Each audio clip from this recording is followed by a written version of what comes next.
or 4 years ago, Stevie called me and he was tired of a flower bed. And he said, I'm gonna plant corn in it. Me and Sophie's gonna plant corn in it. I said, all right. I said, well, look, I'm gonna send you the corn. I'm gonna send you the fertilizer, just like I did Molly. Month goes by, I ain't heard from him. He calls me and he says, hey, is this wrong? Like, it's all come up and I got way too thick of corn. I said, you didn't call me. He said, well, it can't be that hard. I said, I don't put a timing map in the car and not call you. I said, so how come you can't call me? So he put 2 seeds in each hole. It's 1 seed to the hole, 6 to 8 inches apart.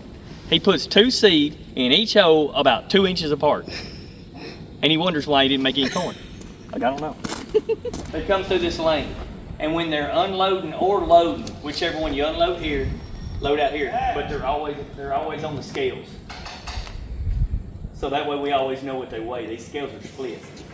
So it's scales on both sides. So we always know what the truck's weigh. You can pull up here and we get a sample of the grain. The scales are certified every year.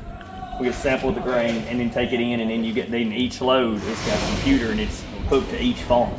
And so we know where every load comes from. Corn it averages what? Well, how much can you hold a year? Corn is most time in corn makes somewhere around 500,000 bushels.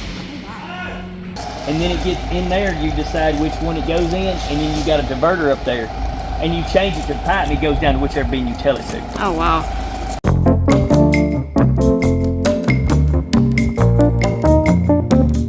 What kind of corn is this? This is Stevie corn.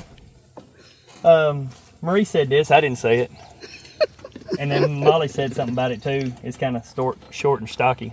But it's, other than that, this kind of corn Stevie grow right here. This is exactly what you grow when you don't pay attention to corn. So this is the corn that we grow. This is the corn Stevie grew at his house when he put 2 to a hole. So Chad, how did you meet or get involved with Stevie and KTR? Ooh. So I think I met Stevie in 2008, 2009, trying to make a name for yourself or trying to get a little bit of help. You know, I can remember when he went to I remember I was with him when he went to Pro Charger and told me, he said, I'm gonna ask him for $50,000.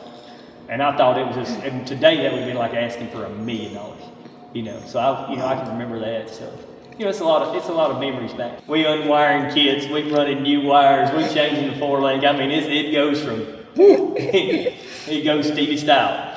So, the rest is history. Then we come off the nitrous motor, they put weight on us, and here we go. And now you have the record.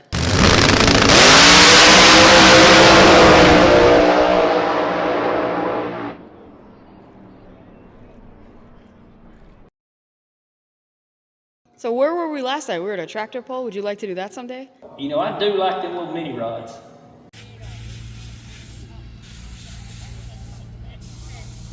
And you know, they do have a Chuck Ford blower on most of them. Some of them, the one we'd run would.